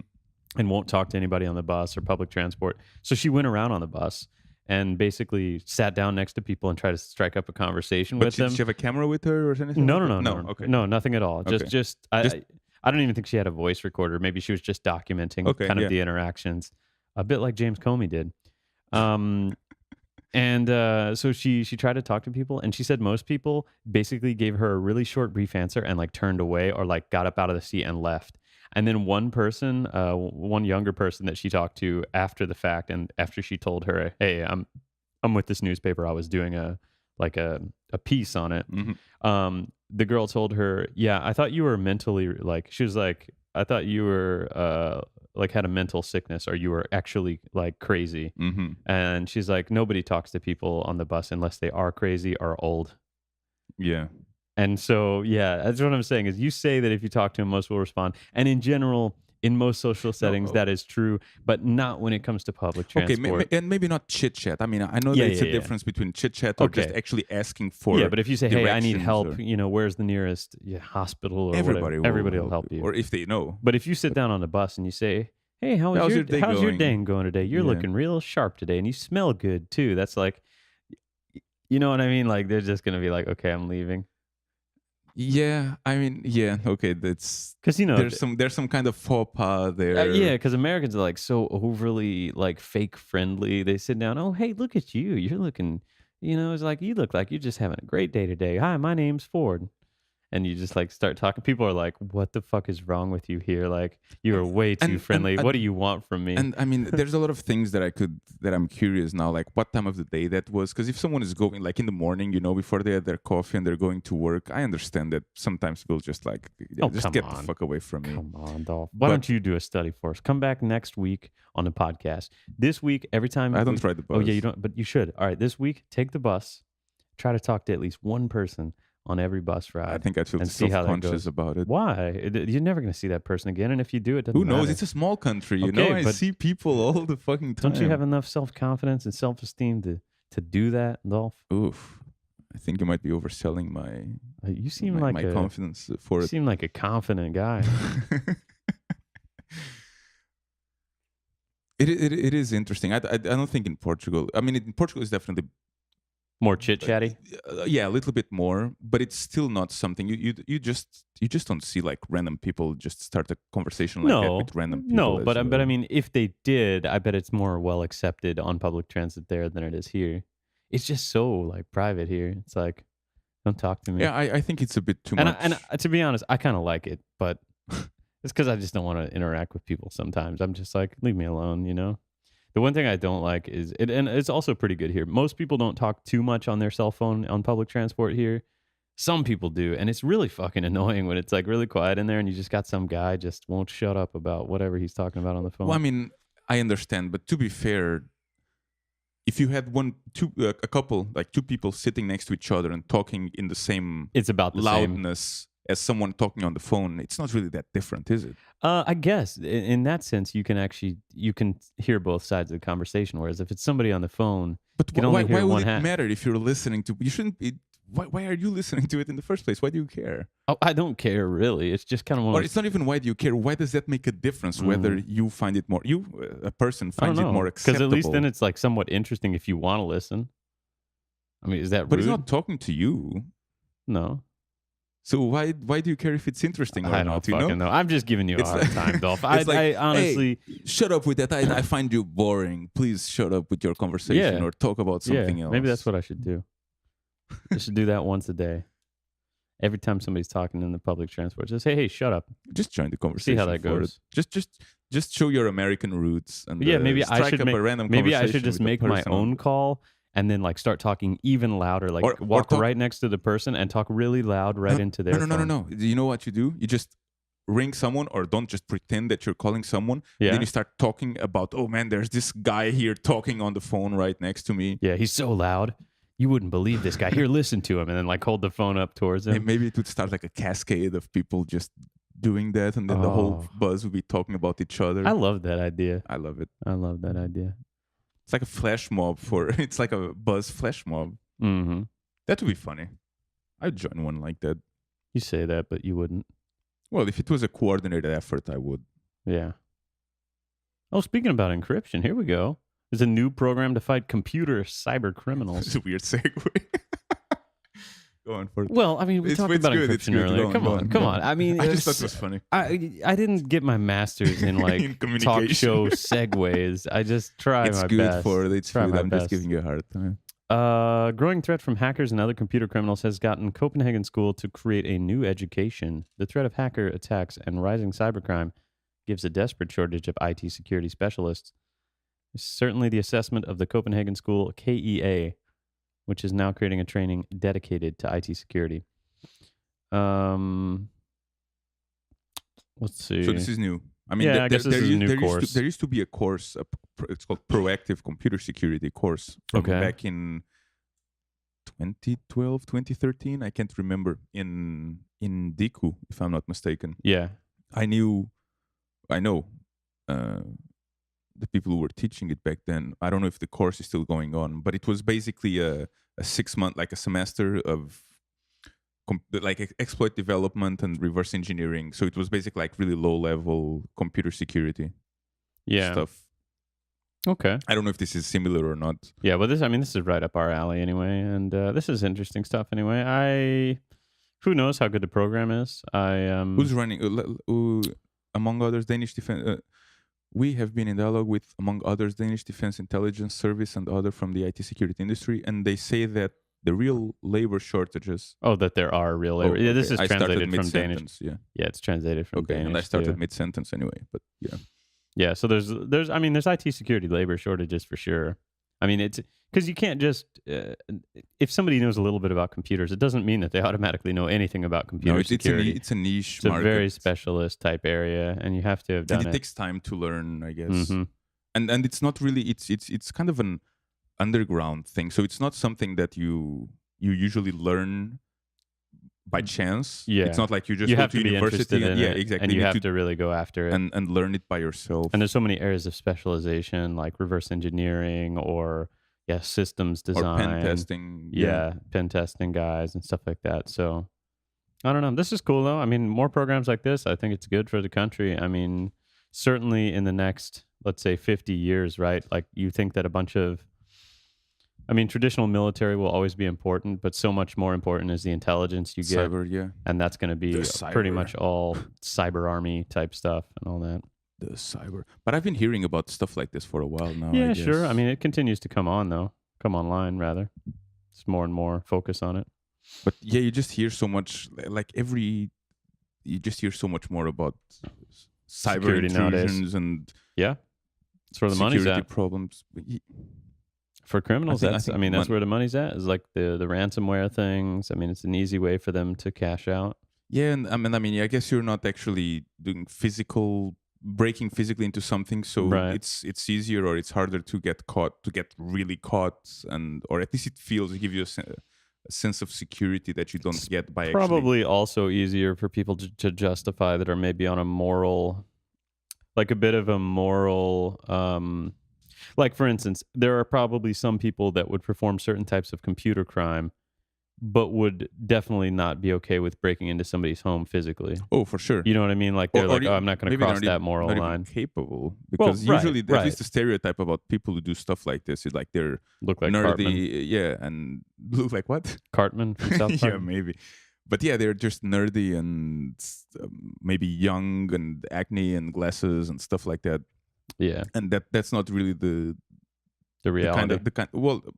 Is it? Yeah, maybe not. Maybe it is, maybe not. But that's not really the kind of person who would be physically robbing someone or something. No.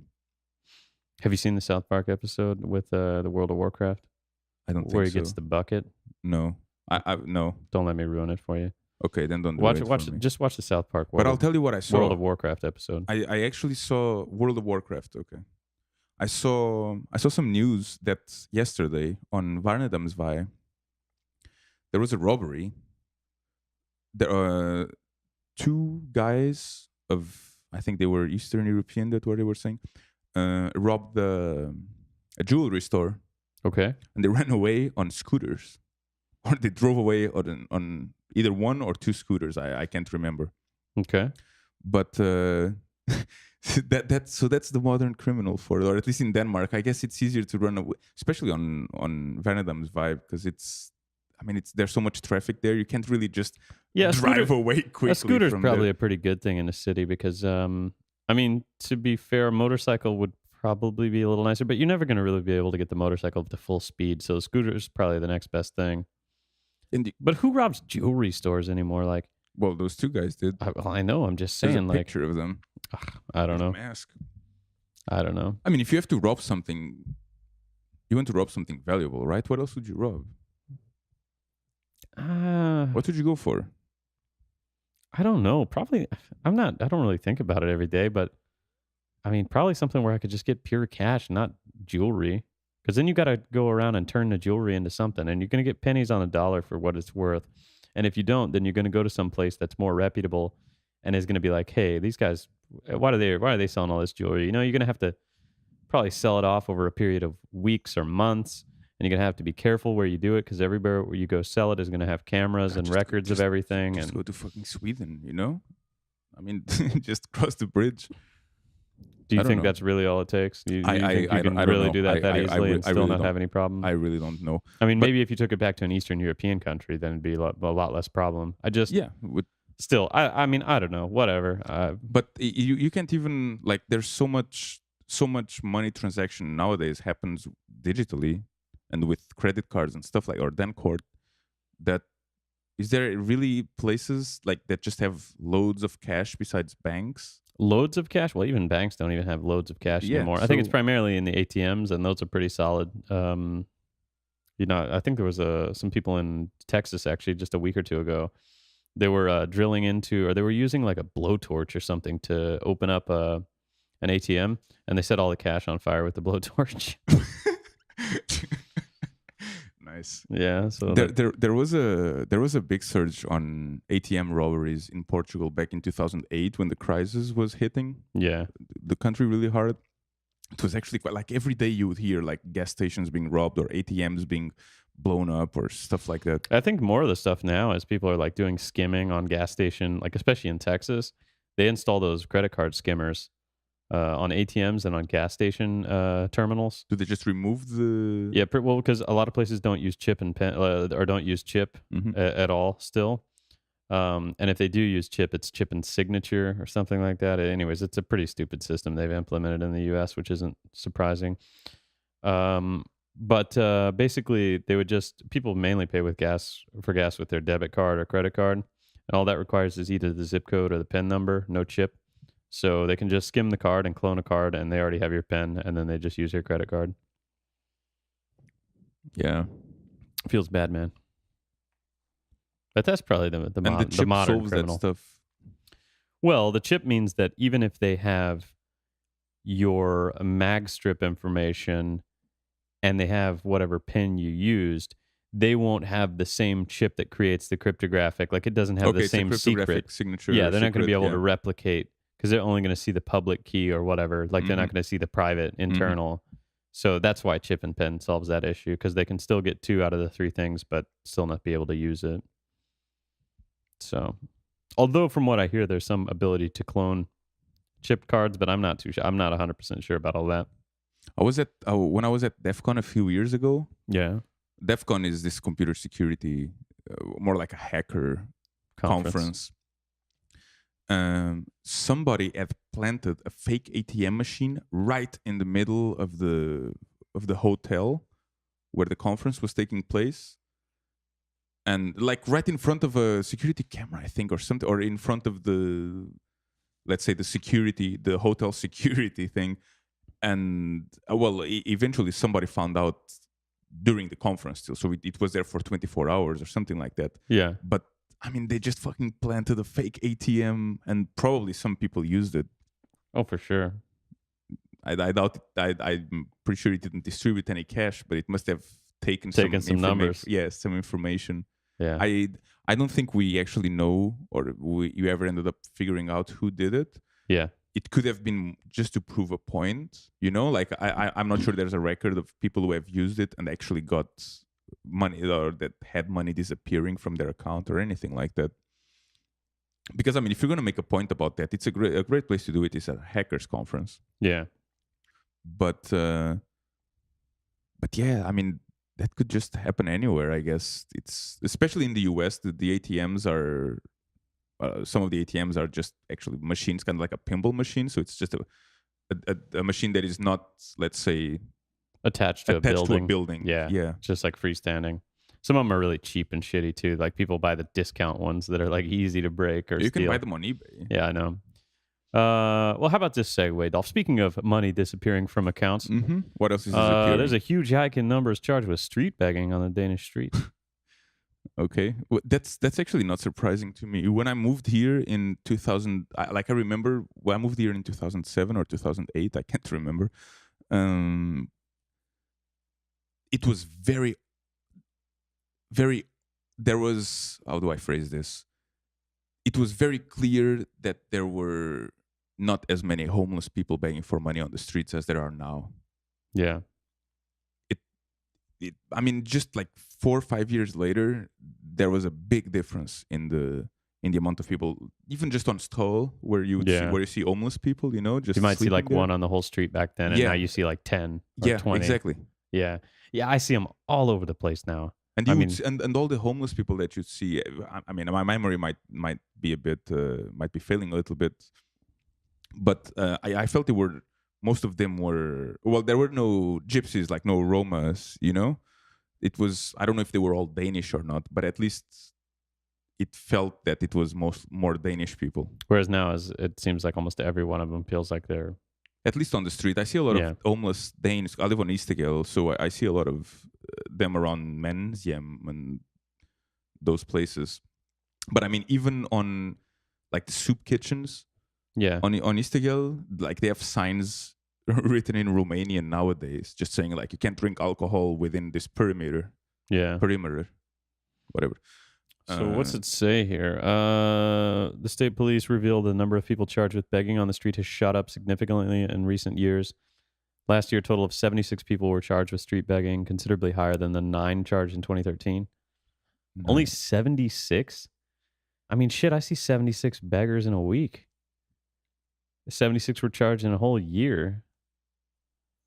It's a consequence of the effort starting in 2014 when the city police decided to launch a targeted effort against the growing number of street beggars.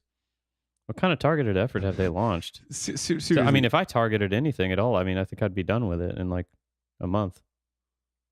What? But when they charge them, what do? They put them in jail? I mean, it's not like they're going to give them a fine, right? It says right here. So the police expect the number of charged street beggars to continue to rise, as it's done every year recently.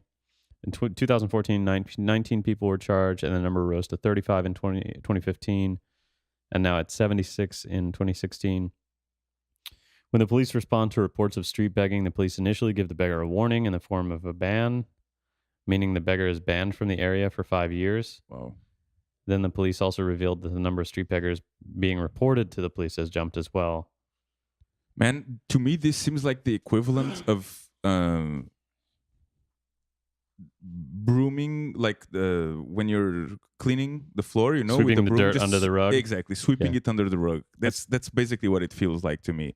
It's like, well, you can't be in this area for 5 years and just go, I don't know, 500 meters northwest, and who knows how big the area is? I mean, it doesn't really say anything about might that. Just be but like, still, it can't be in Copenhagen or whatever. But it's not doing anything to solve it. It's basically just saying. Well, again, to be fair, 76 people in 1 year.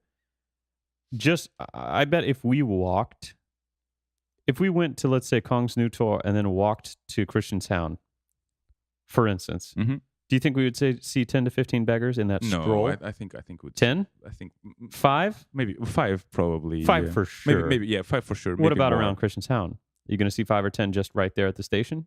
Are they begging for money sometimes, or are they just kind of chilling there? Okay, I mean, you've always, anyways. there's a lady I see every single time when I go to Norbro and I start walking towards my Danish class. There's like the same grandma every day, just like sitting down with her shawl on and kind of rocking back and forth. And every time somebody passes, she's asking for something. You know what I mean? Hmm. And so I guess that's kind of But she's not doing anything illegal, is she? actively begging, is it not? I don't- Apparently, there's reports of street begging that caused the police to come out and ban them from an area. I mean, is that illegal then? but if I'm sitting in the same place as that person and I have a hat and I'm playing on some guitar, that's not begging, right? Okay, So if she doesn't she have a doesn't have a guitar, hat and she's not doing anything.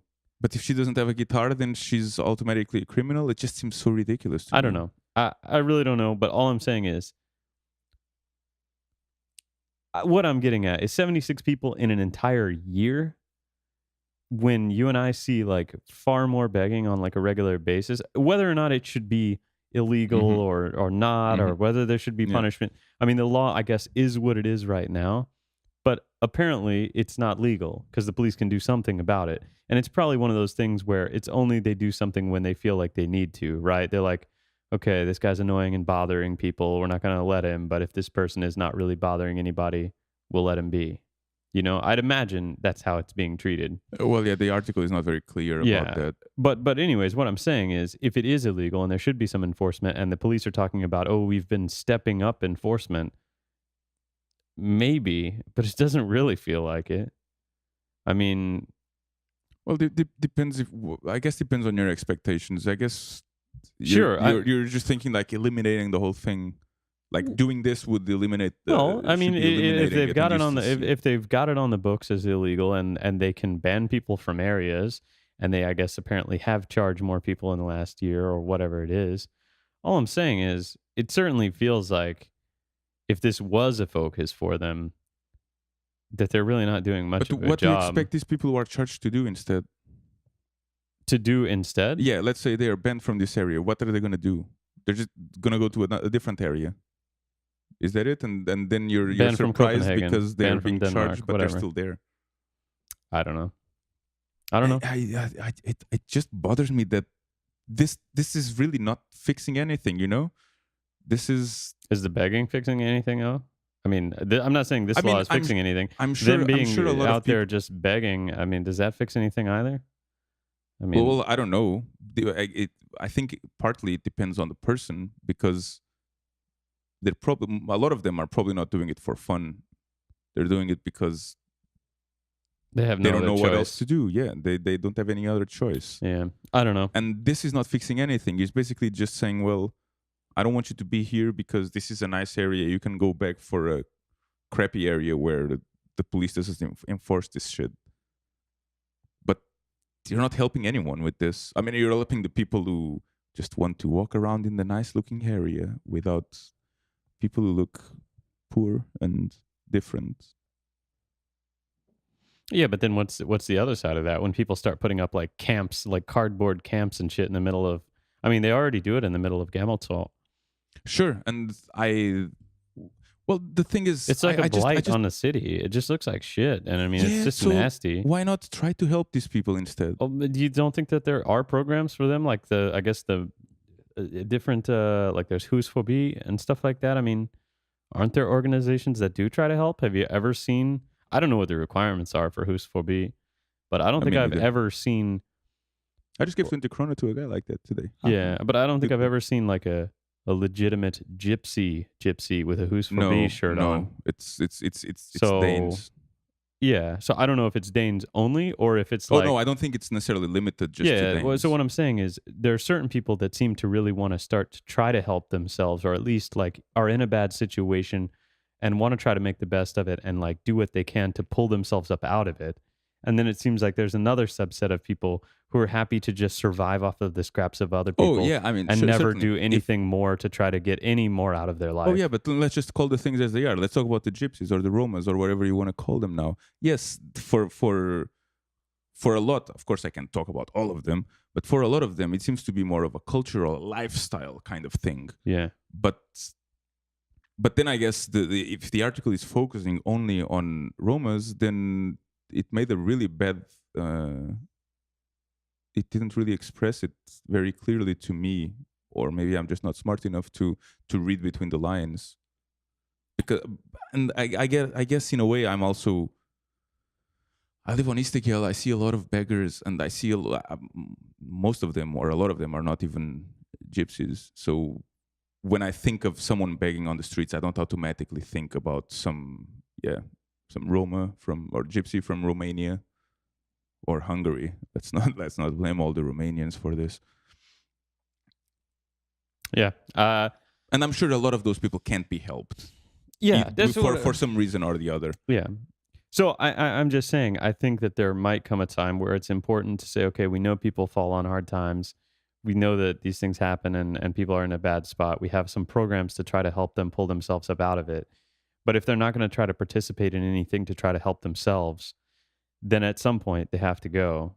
You can't just leave them here to be like a drain on society, or like a blight on the Yeah, then, society, then shouldn't they be maybe either arrested or and kicked out. kicked out of the Yeah, I country? think there's Not also some charged. article, maybe not on this site or whatever, but there was, I think 7 or 10 or something recently were ejected permanently from the country. I saw it on the Denmark Well, subreddit. I'm sure they didn't come here legally in the first place. Well, I know, but I'm just saying, yeah. Well, whatever, you do what you do. Yeah, I mean, yeah, I'm I trying to guess find this, see if we can. there's only so much you can do, I guess, or there's only, Yeah, you I need to mean, start somewhere. You can't just give them a chance, just charge them, and then if they break the law again, you do something else. yeah. I don't know. It's a difficult thing. Especially, and I mean, I also understand that a lot of these people, they maybe come into the country illegally, actually looking for a better life, maybe. And is Yeah. it the responsibility of the country to do that? I mean, we're in the EU. We kind of have a certain Right, responsibility, but people but do have to then, help themselves too. So here you go. yeah, Police clear several Roma camps. 7 Romanians expelled from Denmark. Early Thursday, cleared the Copenhagen police some additional camps around the city, typically inhabited by Roma and Eastern Europeans. Today, police arrested a total of 8 people who stayed in 2 different camps in Copenhagen. One camp was in Copenhagen, oh my god, yeah. and the other was in Sumsgel. 7 of the 8 people are repeats. This means the police previously arrested persons that resided illegally in urban space. Therefore, their case was submitted to immigration for deportation. Yeah, I mean, That's what I'm saying. Like, no, fair enough. if you feel like it's a real problem for society, and you've got this law in the books that begging should not be allowed in public, and you know that there's this group of people that are either trying to take advantage of the system and are never going to do anymore, and there's another group of people that realize they're in a bad spot and are willing to at least try to help themselves. In other words, for instance, people from, let's say, husphobia, or Danes that are really down on bad luck, or maybe struggling with alcoholism or something, Mhm. and yet are still trying to be some sort of member of society, trying to at least make themselves better, or do something. And then you have a separate group which just literally just sits there with a hat out, hoping for free money all the time. No. I mean, there's probably should be a difference in the law there. And yeah, maybe the people that don't want to help themselves at all, maybe they do need to go. Because I mean, that's like the most basic human desire, right? Is to like take care of yourself. Well, it's survival. I mean, I guess it's first step in survival, Sure. like taking care of yourself, either with food or with shelter or something like that. Yeah. Yeah, I mean, it's tricky. Like I said, when I read the other article, or when I heard about it, first thing that came to my mind was, for example, those people in on Enghelplas who are basically just there drinking beer. I don't know if they're actively begging or not, but I mean, I get asked for money on average more than once a day, because I walk on Istigal every day. And I guess when I heard about people being charged for begging, that's the first thing that came to my mind, was those people. Yeah, if someone is setting up a camp and just making it their home in the middle of the street, or in the middle of it's difficult. It's a slippery tricky. slope, because once you let them start just camping out there, basically with nothing, just sitting there the whole time, then they start putting some boxes or blankets or whatever. You know what I mean? And then it just escalates at some point. I don't know. I just think I mean, it's a problem. It's an ugly problem. Nobody wants to really be the one to address it because, in some sense, you have a sense of humanity, and you don't want to just be an asshole to another living person. But at the other end of the spectrum, it's like you have to be willing to help yourself a little bit to try to receive Yeah, I think the it's more benefit of than the that. I doubt. mean, I grew up with. I grew up in Europe with gypsies begging for money and causing trouble here and there. And I mean, of course, I know. I mean, we have in the Portuguese football squad team in our Portuguese national team. There is at least one player with a gypsy background. Like he comes Yeah, from a family, a gypsy family. And so, I mean, of course, not everybody is like this, but I grew up with these. Can I say these people, or is that bad? I don't know. Well, with these people in my hometown, begging for money, and sometimes just was sleeping on the street and causing trouble here and there. And one of the things that I've kind of learned is that it seems to really be a cultural thing. It's not that, oh, we just fell on hard times and we try and we can't seem to get out of it. It's almost like, even if you try to help them, a lot of them, maybe most of them, they don't seem to want to be helped. yeah, And that is, that's sad. well, it's sad, and it's a cultural thing. I mean, to be honest, who am I to tell them, no, you need to live like I do or like we do? But then again, if you have a negative effect on society, then something must be done. Yeah. What should be done? I don't know. I don't have the I don't solutions. either. I was just commenting on the fact that having 70 warnings issued or 70 things for the police in an entire year. Seems like a and low number and to you, they're or what? quoting that they're really trying to crack ever since we increased enforcement and started cracking down on it in 2014. I mean, they've charged a total of 100 people. I mean, if I was one of those superhero American cops that ticketed and fined somebody for every single little thing they did wrong, and I came in here, I could clean up house and have 200 tickets issued in a day, I think. I'm not saying that's the right approach or that's Hmm. what needs to happen. But I mean, if that's the law and it's on the books and they're saying they're actually trying to step up enforcement about it, 70 people in an entire fucking year Might be doesn't seem like much. 70 different people, Sure, maybe. I know. I'm just saying 70 different people in an entire year still doesn't seem like much. So you think there's more than If how w- many? How many Look, would you if estimate to if be? one cop gave one fine to somebody publicly begging for every one day he worked, and you assume he works 5 days a week, in 1 month he will have himself, not even his whole department, just him Hmm. would have given 20 people a fine in 1 month. Yeah. So 3 months he would have done 60. And imagine you had 10 police doing that. Only 10 once a day. I mean, it's not even like a big departure from a normal day. You just walk by, you see somebody begging, you give them a fine. That would have been 600 if just 10 officers had given one every day. So that's what I'm getting at is whether you think it's right or wrong, whether it should be or it shouldn't be. I mean, their idea of stepping shit up is pretty lackadaisical. Lackadaisical. That's the word of the day. Love it. Anyways. Lackadaisical. What does it mean? Lackadaisical. Let me try to get you like a good definition. Formal definition. Yeah. I mean, I've seen the word before. I'm just not. It's Yeah, not on my there you active go. vocabulary. Lacking enthusiasm and determination, carelessly lazy. It's like half-hearted, kind of, is uninterested. Okay, so it's like a cop who. I should find this thing, but I'm just gonna I eat a should donut find this instead. guy. Yeah, exactly. Did you see?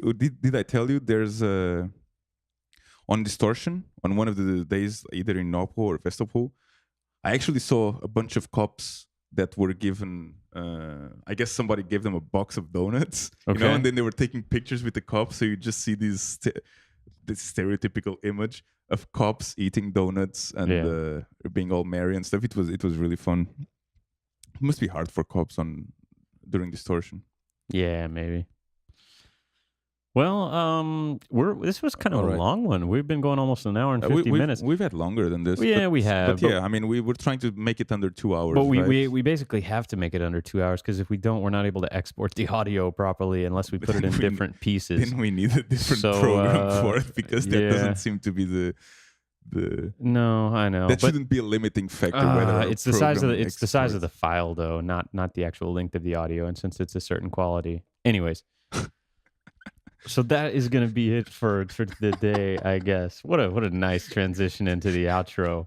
Love it. I like how you're just over I there love it. giggling to yourself. Well, I'm actually giggling to All right. everybody listening to If you this. got a story, something you think we should talk Stupid. about, send us a mail, unfilteredcph@gmail.com. If we're wrong about anything, just tell us, That's too bad. correct us, because we're usually always Yeah. wrong about something. Well, we can be wrong, but at least I'm willing to be corrected. If you want to be a guest on, let us know. We don't yet have all the microphones set up quite yet, but we are taking some applications. If you listen on Stitcher, I feel like I'm begging here. Well, I feel to like be I should fair. get a fine for street begging. If you listen on Stitcher and you can give us a review, I think you can give stars, and you can also give a written review. We need like 5 written reviews for our Stitcher visibility to be higher, is what they say.